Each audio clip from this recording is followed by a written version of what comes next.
everybody, I'm Jo Paul and I'm an indie author, and today we're going to be answering a question that I get asked a lot. Why am I self-published or indie? Why did I go that route? What research led me to do that? And all of that fun stuff. I get asked this question so much that every time I do a questions from readers, it usually isn't among them. So I thought I would break it down for you so that you could see why I chose to go the self-published / indie route with my work. Number one, deadlines are hard for me. Okay, so I know that everybody has some trouble with deadlines. We've all at some point in our lives been that person who does the homework the night before it's due, and that's cool.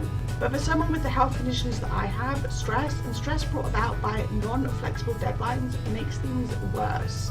So it makes sense for me to work with flexible deadlines, and in doing that, for me, the indie route made more sense. I know what you're thinking, don't you do deadlines and goals all the time? And yes I do, and yes I have, and they're usually with my monthly goals. And yes, I usually do kick those goals' asses. But those kind of deadlines are different too, because I found in the traditionally published world that I can't control and allow for times when my health basically sucks.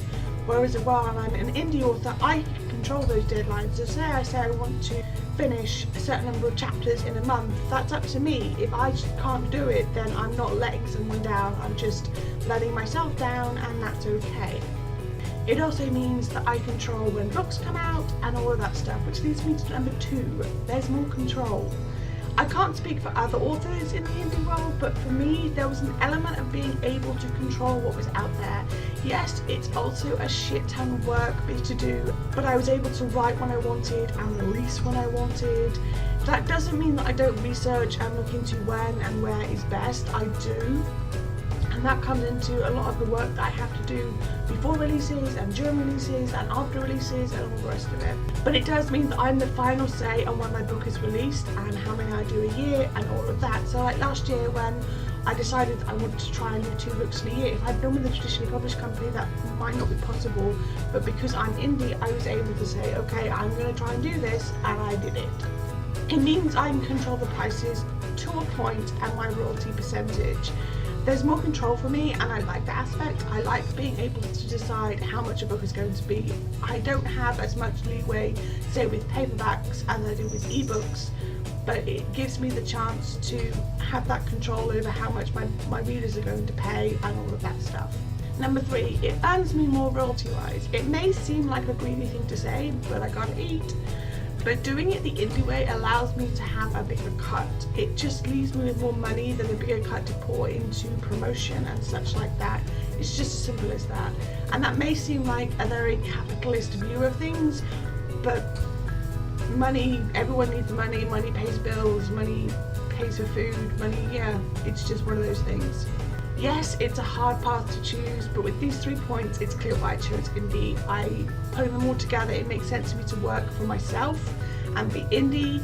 That said, it doesn't mean that it would work for you, and you need to find something that does. More writers these days are choosing the indie path, and while there is more work to do for it, there is a reason for that. It also means there are more people writing diversity because they don't have to sell that idea to a traditional publisher. So for me, that's why I choose to be indie self-published. It's possible to make a living that way, and while it's hard work, it's worth it for me.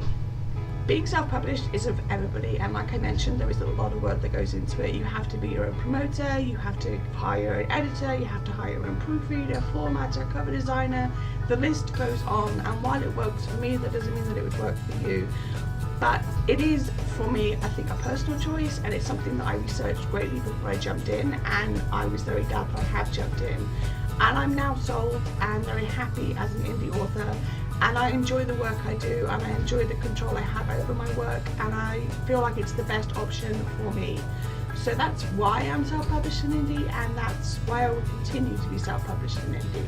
So that's all I've got time for today. If you want to get in touch with me, you can either leave me a comment down below or subscribe to my channel. I post new videos on Thursdays, or you can find me on Facebook, on Goodreads, on Tumblr, on Twitter. Don't forget to pre-order Dying for the Sixth Change. The link is in the description below, and my books are available everywhere. I also have a newsletter, and don't forget to check out Shenanigans 2018, which is very, very soon, and Bliss 2018, where I'll be signing books this year, all the links to which are listed below. Thanks for watching. Bye.